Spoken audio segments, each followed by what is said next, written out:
인사하겠습니다. 예배 성공합시다. 인사하겠습니다. 예배 성공합시다. 다시 한번 인사하겠습니다.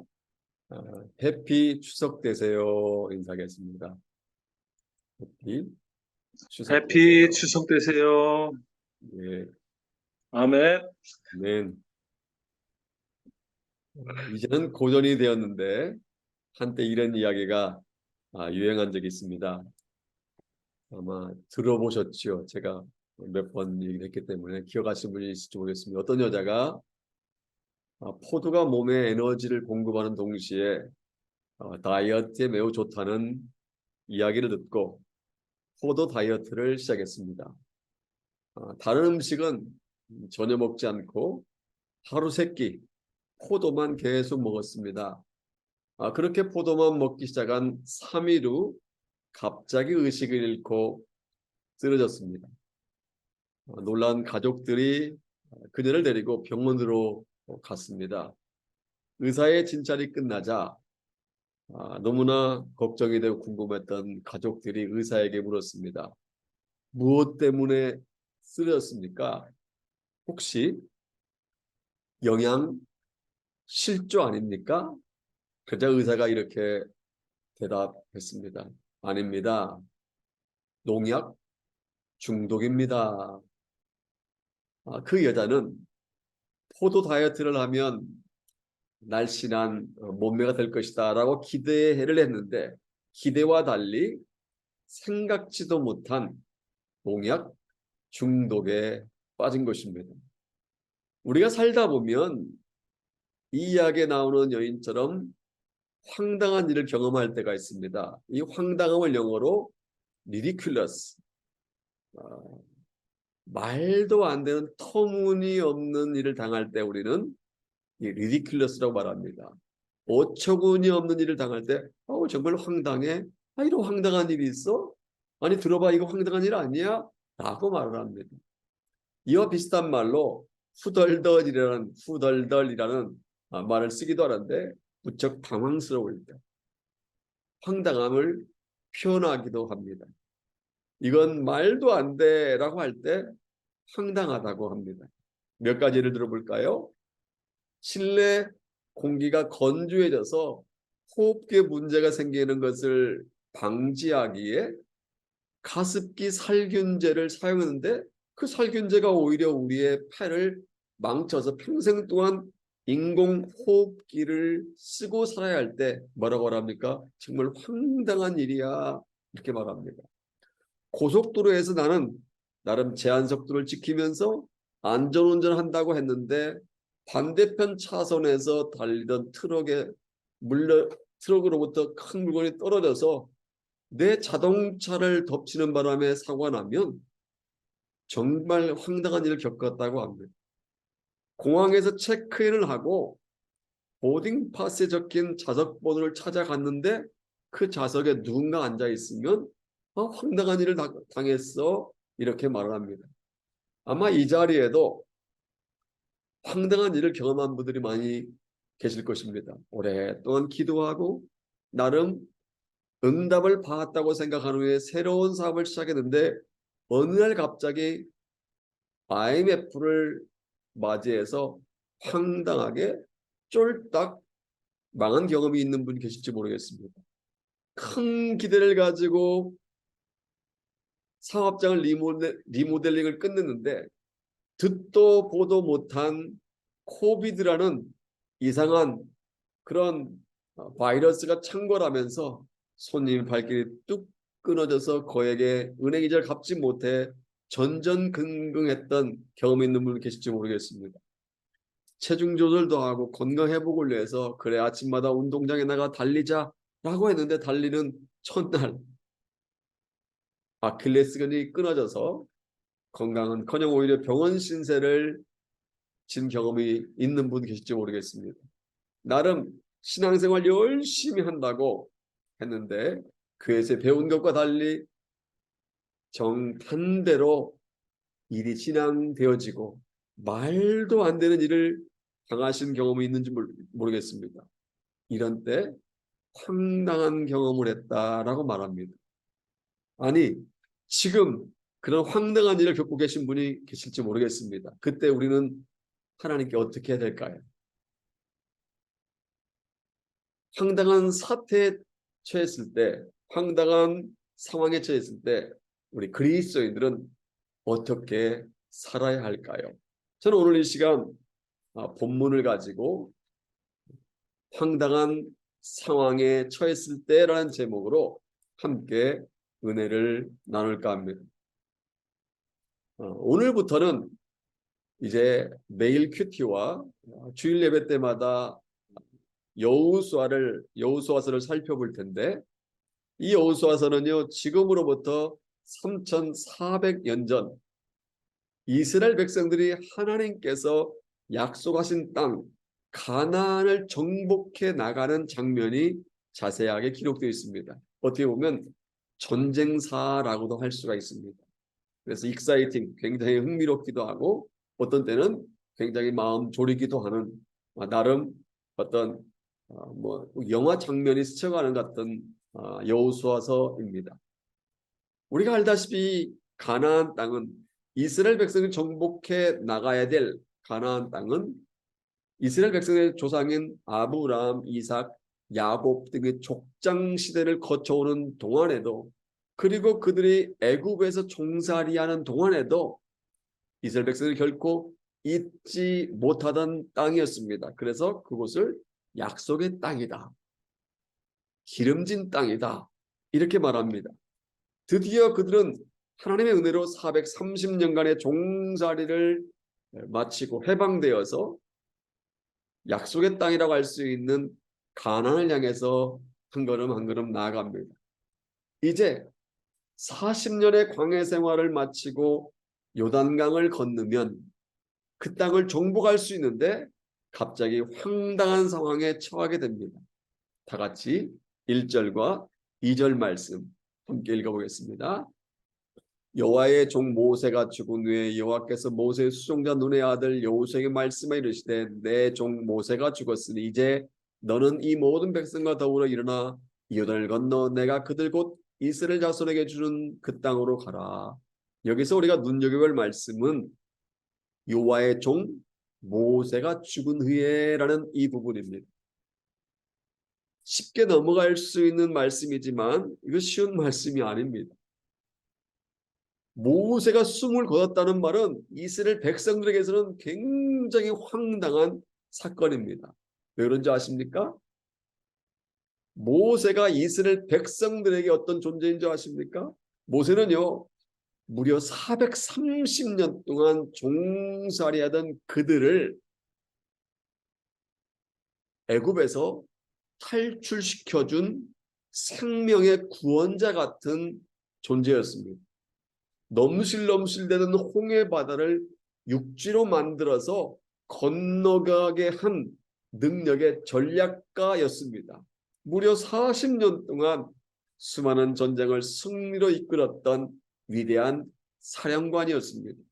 그런 위대한 지도자 모세가 느보산 위에서 황망한 그렇게 죽는 상황에 처하게 된 것입니다. 그런 상황에서 사랑에 풍성하신 하나님께서는 어떻게 하셨습니까? 모세의 뒤를 이어 눈의 아들 여호수아를 그들의 지도자로 세워주십니다. 그리고 모세 대신 나아가서 비전의 땅인 약속의 땅인 가나안으로 가라고 말씀하십니다. 3절과 4절 같이 볼까요? 같이 보겠습니다. 내가 모세에게 말한 바와 같이 너희 발바닥으로 밟는 곳은 모두 내가 너에게 주었느니 곧 광야와 이 레바논에서부터 큰 강 곧 유브라데 강까지 해쪽 속의 온 땅과 또 해지는 쪽 대까지 너희의 영토가 되리라. 이 말씀이 무슨 의미일까요? 수백 년 동안 약속하신 가나안 땅을 이미 주셨다는 것입니다. 하나님께 약속하신 땅은요, 남쪽으로는 신광야이고 서쪽으로는 대해, 그러니까 지중해입니다. 동쪽으로는 큰 하수, 다시 말하면 유브라데강 강이고 북쪽으로는 레바논 산맥을 경계를 이루고 있습니다. 하나님께서는 모세가 살아생전에 약속해 주신 그 땅을 여호수아와 이스라엘 백성들에게 주시겠다고 다시 한번 보증해 주십니다. 따라서 가나안 땅은 그들의 땅으로 반드시 될 것입니다. 누가 뭐래도 가나안 땅은 이스라엘 백성들이 정복하게 될 것입니다. 왜냐하면 하나님이 주신다고 약속하셨기 때문입니다. 하나님은 약속하신 대로 행하시는 분이십니다. 믿으십니까? 이제 이스라엘 백성들은 그것을 취하기만 하면 됩니다. 그런데요, 5절을 보면 이상한 말씀을 하십니다. 다 같이 5절 말씀 보겠습니다. 네 평생에 너를 능히 대적할 자가 없으리니 내가 모세와 함께 있었던 것 같이 너와 함께 있을 것입니다. 내가 너를 떠나지 아니하며 버리지 아니하리니. 여기서 놓쳐서 안 될 말씀은요, 대적할 자라는 이 부분입니다. 가나안 땅으로 들어가면 어떤 대적을 만나게 된다는 것을 전제로 한 말씀입니다. 그러니까 여호수아가 가나안 땅을 취하기에, 정복하기에 넘어야 할 세력들이 있을 것을 암시하는 말씀입니다. 다시 말하면 가나안 땅은 하나님께서 그들에게 주시겠다고 이미 약속하신 땅이지만 가만히 누워서 받을 수 있는 땅이 아니라는 것입니다. 하나님께서 이미 주시겠다고 약속하셨다 할지라도 우리로 하여금 그것을 얻기 위한 소정의 대가를 치르게 하신다는 것입니다. 이 세상에서는요, 아무 고통 없이 아무 대가 없이 성공할 수 없습니다. 고통 없이 대가 없이 꿈이나 비전을 이룰 수가 없습니다.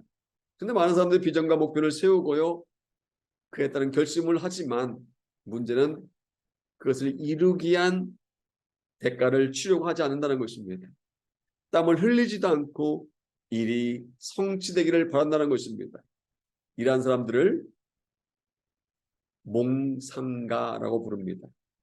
꿈만 꾸는 사람이라는 것입니다. 그런데요, 진정한 믿음의 사람, 진정한 비전의 사람은요, 진정한 꿈의 사람은 다릅니다. 진짜 믿음의 사람은요, 가만히 손 놓고 열중시hat 하고 있지 않습니다. 황당한 상황에 처한다 할지라도 땀 흘리기를 두려워하지 않습니다.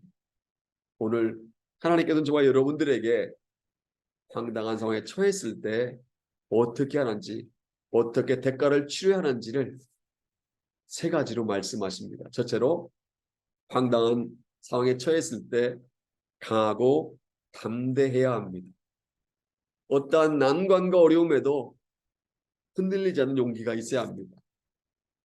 왜냐하면 두려움을 갖고서는 약속의 땅인 가나안 땅을 정복할 수 없기 때문입니다. 다 같이 6절 말씀 볼까요?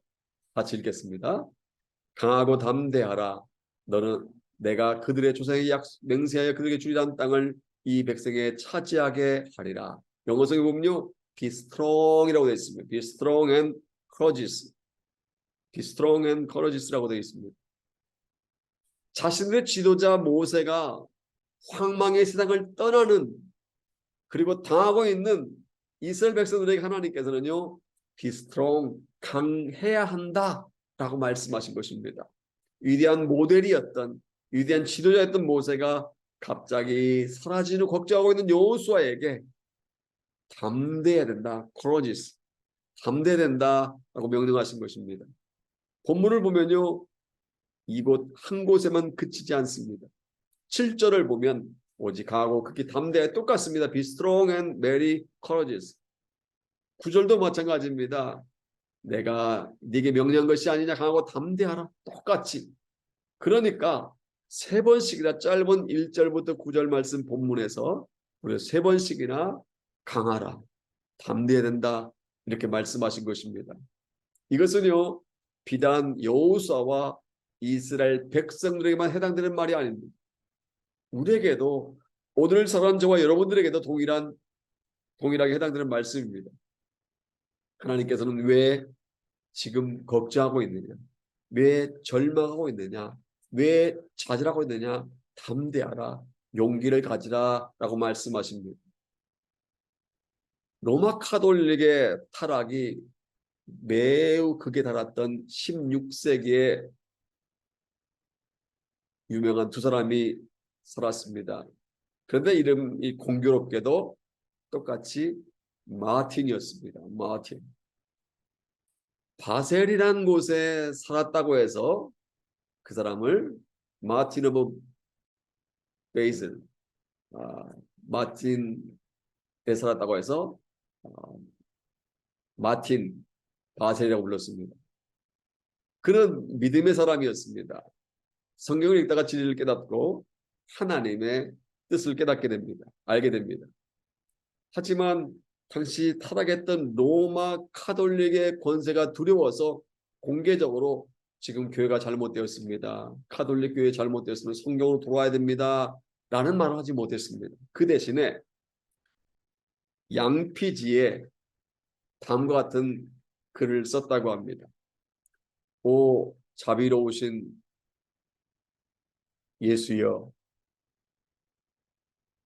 나는 주님의 보혈의 공로로만 구원을 받을 수 있음을 압니다. 오직 주님의 십자가의 은혜로 우리가 믿음으로서만 구원을 받게 됨을 압니다. 거룩하신 예수여, 나를 위해 희생하신 것에 감사를 드립니다. 나는 주님을 사랑합니다.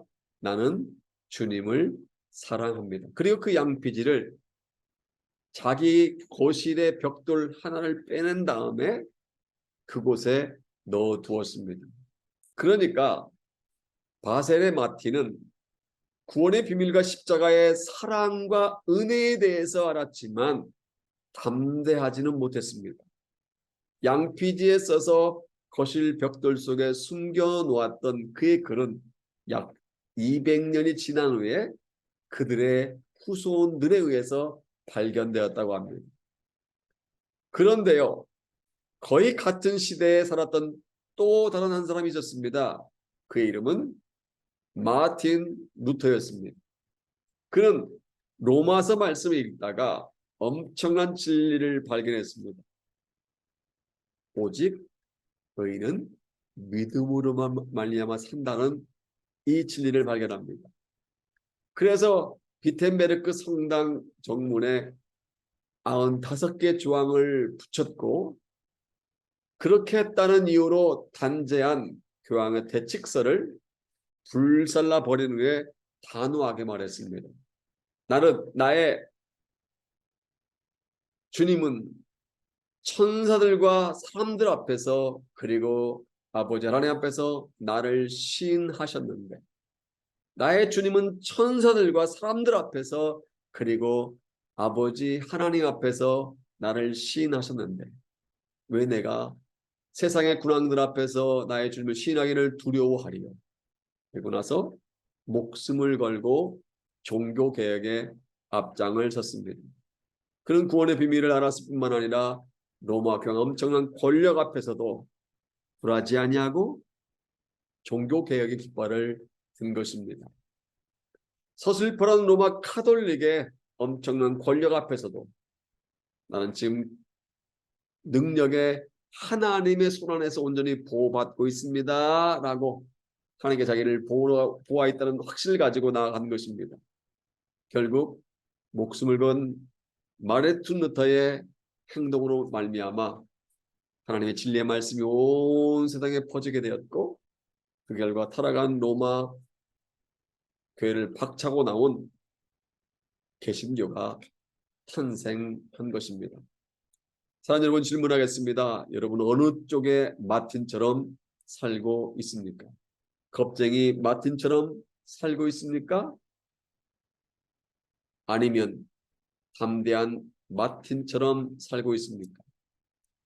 겁쟁이 마틴처럼 가지고 있는 것들 잃을까봐 전전긍긍하며 걱정하며 두려워하며 살아가고 있습니까? 아니면 담대한 마틴처럼 말씀을 믿고 세상 끝날까지 나와 함께하는 주님을 의지하는 믿음을 가지며 당당하게 살고 있습니까?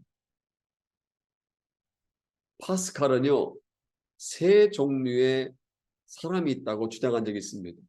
첫째로 하나님에 대해서 전혀 관심이 없는 사람이 있습니다. 이런 사람은 아무리 유식하고 고상하고 스스로가 뭔가 자랑한다 할지라도 미련하고 어리석은 존재일 수밖에 없습니다.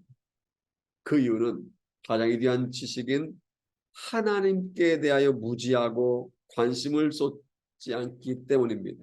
둘째로 하나님을 찾기만 하는 사람이 있습니다. 이 사람은 성경을 통해서 나름 하나님이 어떤 분인지 전지전능 영원불변 무소부재 주권 이런 거에 대해서 알고 있는 사람입니다. 그런데 이 사람들이 하나님을 알고 있다는 것은 철학적이고 논리적일 뿐입니다. 셋째로 하나님을 믿고 의지하는 사람이 있습니다. 이 사람은 어떤 상황에서도 하나님을 바라보는 사람입니다. 이런 사람은 하나님께 주어지는 선물이 있는데 그것은 바로 평강입니다. 두려워하지 않습니다. 담대하게 생활합니다. 시편 27편을 보면 다윗이 고백한 시가 기록되어 있습니다. 1절에 보면 이렇게 되어 있습니다. 여호와는 나의 빛이요 나의 구원이시니 내가 누구를 두려워하리요. 여호와는 내 생명의 능력이시니 내가 누구를 무서워하리요. 같은 장 3절에도 보면 군대가 나를 대적하여 진칠지라도 내 마음이 두렵지 아니하며 전쟁에 일어나 나를 치료할지라도 나는 여전히 태연하리로다. 어떻게 한다고요? 나는 여전히 태연하리로다. 수많은 군인들이 포위한다 할지라도 나는 여전히 태연하리로다가 당당하게 소리치고 있습니다. 고린도후서 11장을 보면 우리가 잘 알다시피 사도 바울의 수많은 고난과 역경을 겪었다는 걸 알 수 있습니다. 수도 없이 매를 많이 맞았고 감옥에도 수차례 갇혔고 돌에 맞아 죽을 뻔했고 타고 가던 배가 3번씩이나 파손했고 많은 어려움을 겪었습니다. 먹는 문제, 자는 문제, 입는 문제, 말로 할 수 없는 고생을 했습니다. 그럼에도 불구하고 그는 겁쟁이가 아니었습니다. 로마서 8장 37절을 보면 이렇게 소리치고 있습니다. 그러나 이 모든 일에 우리를 사랑하시는 이로 말미암아 우리가 넉넉히 이기느니라. 할렐루야. 여러분, 다윗과 바울이 이렇게 큰 소리 칠 수 있었던 이유를 아십니까? 그 이유는 다윗이 빛이요 구원이 되신 하나님을 믿고 의지했기 때문입니다. 그래서 사망의 음침한 골짜기를 지날지라도 두려워하지 않는다라고 고백할 수 있었던 것입니다. 바울이 하나님을 알고만 있지 않고 믿음으로 하나님을 의지했기 때문에 넉넉히 이길 수 있다고 소리친 것입니다. 따라서 우리가 강하고 담대한 삶을 살기 위해서는 하나님을 찾기만 해서는 안 됩니다. 다윗과 바울처럼 하나님을 믿는, 하나님을 의지하는 사람이 어떠한 상황에서도 담대할 수 있는 줄로 믿습니다. 황당한 상황에 처했을 때 저한 상황이나 형편에 신경 쓰기보다 주님을 의지하는 사람이 당당하고 담대할 수 있는 줄로 믿습니다. 둘째로 황당한 상황에 처했을 때 목표에 집중해야 합니다. 사실 약속의 땅인 가나안을 정복하는 일은 만만한 일이 아닙니다. 엄청난 성벽이 앞에 가로막혀 있고 수많은 적들이 그들 앞에 있었습니다. 그래도 가나안 땅을 정복하고 조상대대로 품고 있던 비전을 이루기 위해서는 담대하고 나가되 세운 목표를 그들은 집중해야 했습니다. 그래서 7절 하반절에 보면 우로나 자로나 치우치지 말라고 말씀하고 있는 것입니다. 많은 사람들이 이 말씀을 오해하고 있습니다. 어떤 사람들은 극단적인 성향을 피하고 중간이나 중립적인 자세를 취하라는 뜻으로 받아들입니다. 제가 이 말씀을 계속 묵상하다가 오늘 하루만 나눌 것이 아니라 내일 큐티, 모레 큐티까지 함께 나눠야 되겠다 생각을 했는데요. 어떤 사람들은 우파나 좌파 되지 말고 중도파 된다라고 생각하기도 합니다. 그런 말이 아닙니다. 또 아전인수격으로 편어주의나 적당주의 이런 처세술을 의미하는 것으로 그렇게 생각하는 분도 있는데 그렇지 않습니다. 이 말씀은 그런 뜻이 아니고 말씀에서 벗어나지 말라는 것입니다. 목표에서 벗어나지 말라는 것입니다. 말씀에서 좌측으로나 우측으로나 그들이 정복해야 할 가나안 땅으로부터 좌측이나 우측으로 벗어나지 말라는 것입니다. 오직 하나님 말씀하신 그대로 행하고 하나님께서 약속하신 그 가나안 땅을 바라보라는 것입니다. 성공했던 사람들 많이 보면요, 흔들리지 않았다는 특징이 있습니다. 아니, 잠시 흔들렸다가도 다시 제자리로 왔다는 특징이 있습니다. 또한 하나님께 귀하게 쓰임받았던 믿음의 선배들은 자로나 우로나 치우치지 않았다는 특징이 있습니다. 흔들리지 않은 사람은요, 비전을 이룰 수 있고 하나님께서 약속하신 것을 체험하게 됩니다. 그 유명한 단테라는 사람이 이런 말을 남겼다고 합니다. 그대의 길을 가라. 남들이 뭐라고 하든지 치우치지 말고 내버려 두고 그대의 길을 가라. 우리가 잘 아는 대로 사도 바울은 다메섹이라는 도시로 가는 도중에 예수 그리스도를 만나 변화되었습니다. 그의 소망이, 그의 비전이 완전히 바뀌었습니다. 그의 관심이 바뀌었습니다. 그의 인생의 목표가 달라졌습니다.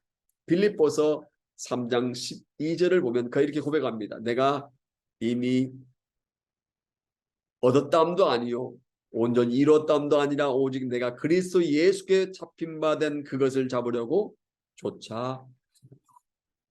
14절도 보면 표대를 향하여 그리스도 예수 안에서 하나님이 위에서 부르신 부름의 상을 위하여 쫓아가노라.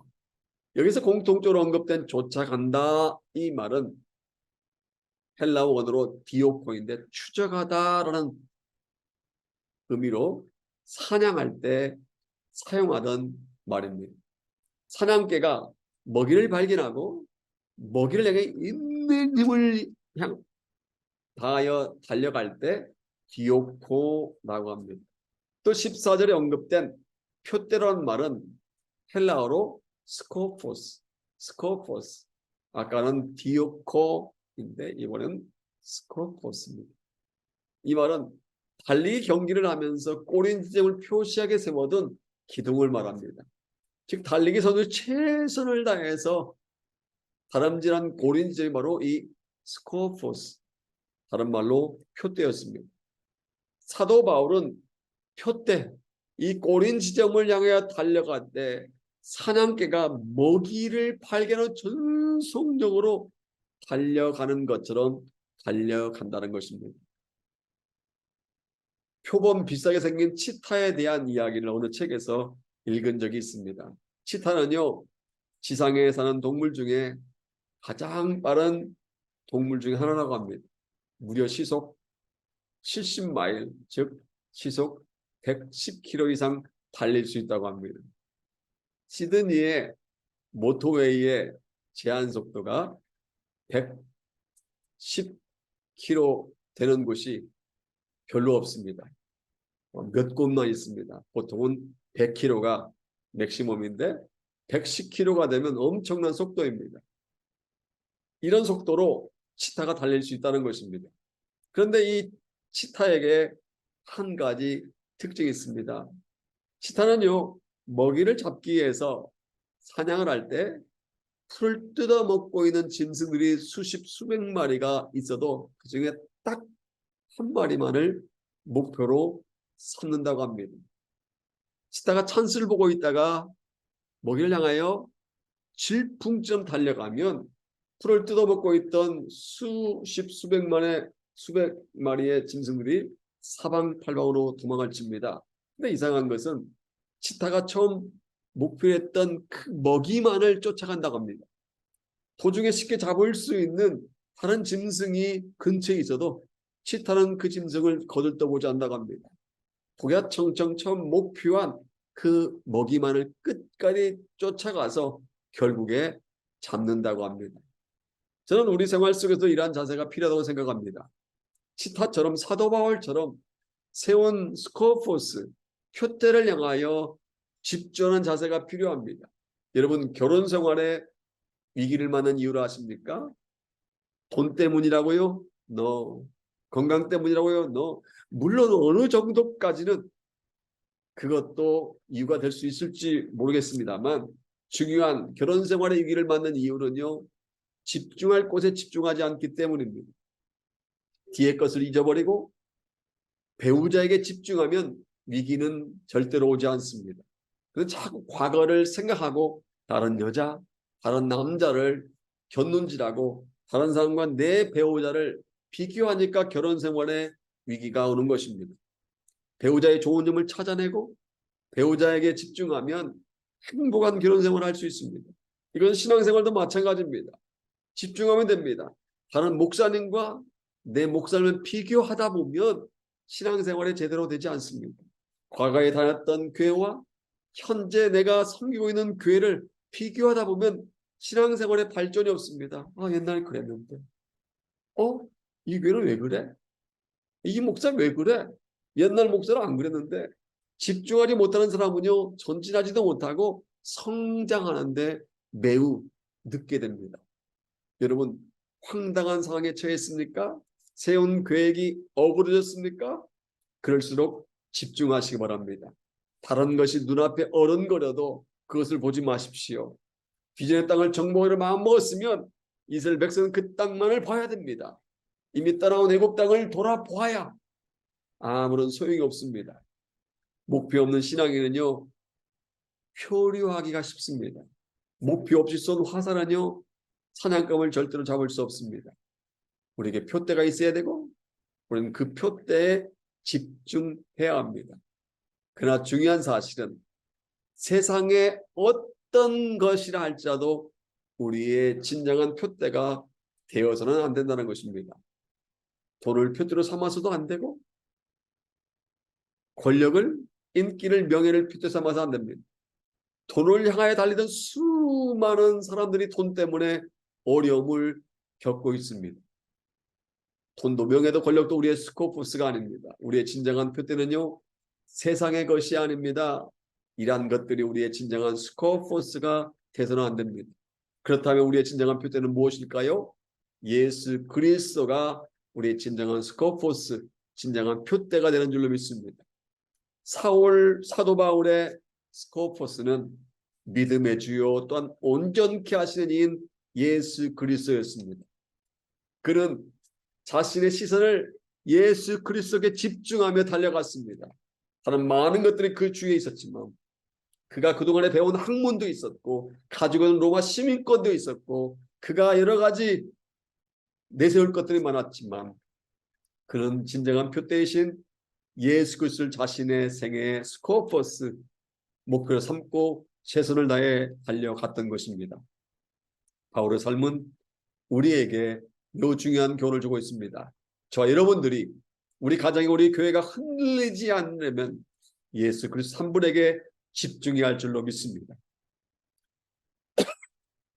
이스라엘 백성들이 약속의 땅인 가나안 땅에 들어가려면 자로나 우로나 치우치지 않아야 하는 것처럼 우리가 황당한 상황을 극복하려면 우리 또한 자로나 우로나 치우치지 않아야 할 줄로 믿습니다.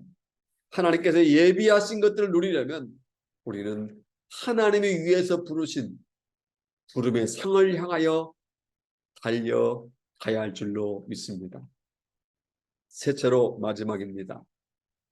황당한 상황에 처했을 때 말씀을 붙잡아야 합니다. 삼국지에 보면 제갈공명의 지휘관들에게 부하 지휘관들에게 작전을 지시할 때 종종 이런 방법을 사용했다고 합니다. 부하들에게 편지를 서너 장 써주면서 자네가 어느 지점에 도달하면 그곳에서 이 편지를 펴보게. 또 자네에게 어려움이 닥칠 때마다 그 편지를 읽어보게. 이렇게 말한다고 합니다. 그래서 부하들은 앞을 내다보는 제갈공명의 지시를 따라 어려울 때마다 그 제갈공명의 지시에 따라서 준 편지를 읽어보고 난관을 극복하면서 전쟁을 수행해서 결국에는 승리를 거두곤 했다고 합니다. 여러분, 전쟁에서 승리하려면 군인들이 어떻게 합니까? 유능한 지휘관의 명령을 따라야 합니다. 운동 경기에서 승리하려면 어떻게 합니까? 유능한 감독의 지시를 잘 따라야 합니다. 그러면 우리 인생 경주에서 승리하려면 어떻게 합니까? 전능하신 하나님의 지시에 따라야 합니다. 우주를 창조하신 그 하나님, 만물을 다스리시는 하나님, 전지전능하신 하나님, 영원불변 무소부재하신 하나님의 지시, 하나님 말씀에 순종하는 것이 인생 성공의 비결인 줄로 믿습니다. 7절과 8절 말씀 볼까요? 같이 7절과 8절 같이 읽겠습니다. 오직 강하고 키 담대하여 나의 종 모세가 네게 명령한 그 율법을 다 지켜가고 오로나자로 치우치지 말라. 그리하면 어디로 가든지 형통하리니 율법책을 네 입에서 떠나지 말게 하며 죄로 그것을 묵상하여 그 안에 기록된 대로 다 지켜하라.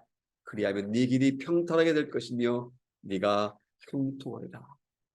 여기에 보면 율법책을 네 입에서 떠나지 말게 하라고 하십니다. 이 말은 잊지 않도록 항상 외우라. 입에서 끊어지지 않도록, 말씀 입에서 끊어지지 않도록 하라는 문학적인 표현입니다. 떠나다는 원어는 어기다, 벗어나다는 뜻으로서 앞으로도 계속해서 떠나서는 안 된다는 의미입니다. 그리고 말씀을 되새김질 하듯이 소가 뜯어먹은 풀을 다시 되새김하는 것처럼 말씀을 계속 되새김질하면서 그 말씀을 지켜 행하라 이 말입니다. 그렇게 되면 이스라엘 백성의 길이, 다시 말하면 가나안 땅을 정복해야 할 이스라엘 백성들의 그 앞길이 평탄하게 되고 모든 것들이 형통케 된다는 것입니다. 우리는 신앙생활하면서 평탄한 삶을 좋아하고 형통케 되는 삶을 좋아합니다. 그래서 찬송가도 만사형통하리라 이 찬양을 굉장히 좋아합니다. 특히 연세 드신 분들은 이 만사형통이라는 단어를 좋아합니다. 그런데 형통하게 되려면, 평탄하게 되려면 전제 조건이 있는 것입니다. 어떻게 해요? 말씀을 묵상하며 그 가운데 그 안에 기록된 대로 지켜 행해야 한다는 것입니다. 다시 말하면 형통의 비결은 다른 데 있지 아니하고 순종에 있는 줄로 믿습니다.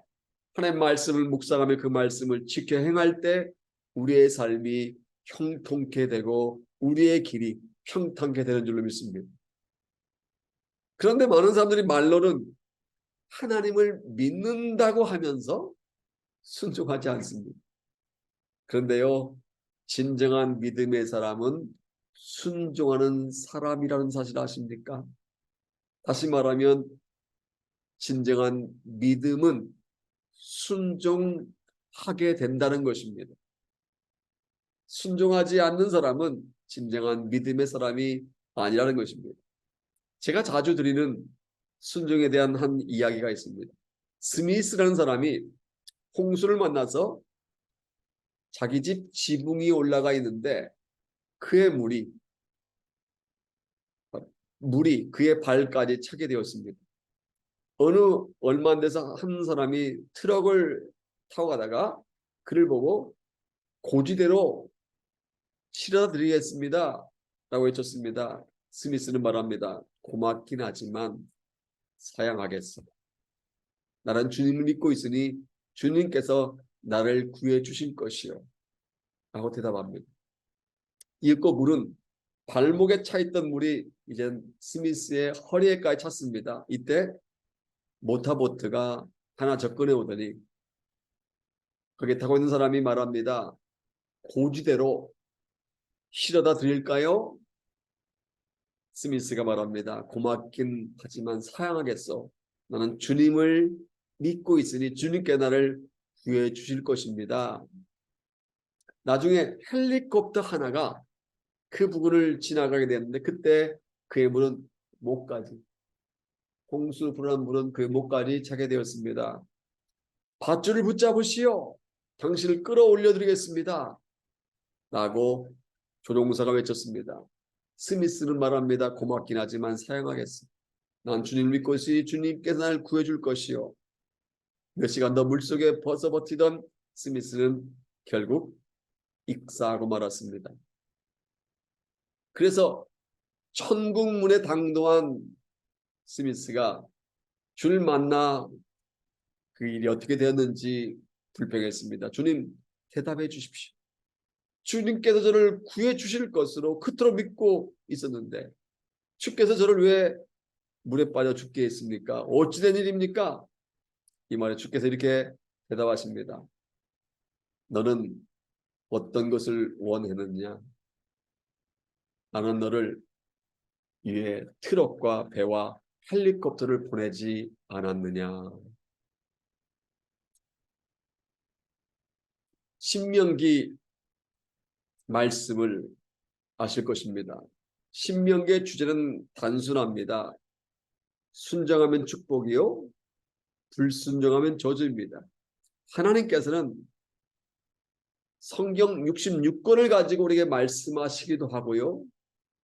주위에 있는 목사를 통해서, 영적 지도자를 통해서, 아니면 큐티를 통해서 말씀하시기도 합니다. 중요한 것은 말씀을 많이 배우고 말씀을 많이 듣고 말씀을 많이 암송하는 것이 아니라 그 말씀을 삶에서 살아내는 것이, 순종하는 것이 중요하다는 것입니다. 7절을 다시 한번 보십시오. 나의 종 모세가 내게 명한 율법을 다 뭐하고? 지켜 행하고. 다 지켜 행하라고 하십니다. 또 8절을 보겠습니다. 주야로 그것을 묵상하여 그 가운데 기록한 대로 다 뭐라고요? 지켜 행하라. 그러면 평탄케 되고 우리 길이 형통하게 될 것이라고 말씀하십니다. 바라기는 우리 모두가 말씀을 주야로 묵상하는 사람 되기를 바랍니다. 더 나아가 그 말씀을 삶에서 살아내는 순종의 삶 되기를 소원합니다. 사랑하는 하모니아 여러분, 이제 한 얘기를 소개하고 말씀을 맺겠습니다. 유난히 다른 사람의 말이나 평가에 예민한 한 목사님이 있었습니다. 그 목사님은 어떤 사람이 말하고 말만 하면 신경을 쓰고 마음 아파하고 잠을 자지 못했습니다. 주변의 말에 너무나 괴로워하는 모습을 본 사모님이 어느 날 목사님에게 이렇게 말했다고 합니다. 목사님은 사람의 말에 대해서는 신경을 쓰면서 하나님의 말씀에 대해서 왜 그렇게 신경을 덜 쓰십니까? 사람의 말에 대해서는 그렇게 신경을 쓰면서 하나님의 말씀에 대해서는 왜 그렇게 덜 신경을 쓰십니까? 목사님은 사모님의 이 말을 듣고 큰 충격을 받았다고 합니다. 아, 내가 그동안 하나님의 말씀보다 사람의 말에 더 신경을 쓰고 있었구나 라고 깨달음을 얻었다고 합니다. 우리는요, 그 어떤 것보다 하나님의 말씀에 신경을 써야 할 줄로 믿습니다. 물론 이 말은 주변 사람들의 말에 신경을 전혀 쓰지 말라는 것이 아닙니다. 때론 주위에 있는 사람의 말에 신경을 써야 하고 주위에 있는 사람들의 말에 귀를 기울일 필요도 있습니다. 그런데요, 우리가 기억해야 할 것은 사람의 말이나 판단이 항상 옳은 것만은 아니라는 사실입니다. 다른 사람의 말이 맞을 때도 있지만 틀릴 때도 있습니다. 하지만 하나님의 이 말씀은 결코 틀리지 않는 줄로 믿습니다. 하나님의 말씀은 언제나 옳은 줄로 믿습니다. 그렇기 때문에 우리는 그 무엇보다도 하나님의 말씀에 신경을 써야 합니다. 성숙한 그리스도인은요, 믿음이 있는 그리스도인은요, 사람들의 말에 좌지우지 좌로나 우로나 치우치지 않습니다. 미성숙한 성도는 주변 사람들의 말을 따라 행동하지만 성숙한 성도는 하나님의 말씀을 따라 행동합니다. 믿음이 연약한 성도는 우측으로도 갔다가 좌측으로도 갔다가 하지만 정말 믿음이 성숙한 성도는 말씀 붙들고 말씀을 따라 나아간다는 사실입니다. 다른 사람들의 말이나 생각이나 경험이나 주장을 따라 살지 않고 하나님의 말씀을 따라 행하고 살아내는 사람이 진짜 믿음의 사람입니다. 여러분 앞에 황당한 상황이 펼쳐져 있습니까? 넘어야 할 장애물이 있고 풀어야 할 숙제가 있습니까? 꿈과 비전을 목표를 성취하기 위한 대가 치르기를 두려워하지 마시기 바랍니다. 황당한 상황은 저절로 사라지지 않습니다. 그러므로 어떤 상황에서도 두려워하지 않고 용기를 가지고 세운 목표에 무엇보다도 우리의 진정한 목표인 믿음의 주요 온전케 하신 예수님께 시선을 집중하시기 바랍니다. 그리고 우리에게 주신 하나님 말씀대로 행함으로 말미암아 눈앞에 놓여있는 황당한 상황을 극복하고 승리하는 저와 여러분 되기를 주님의 이름으로 축복합니다. 아멘.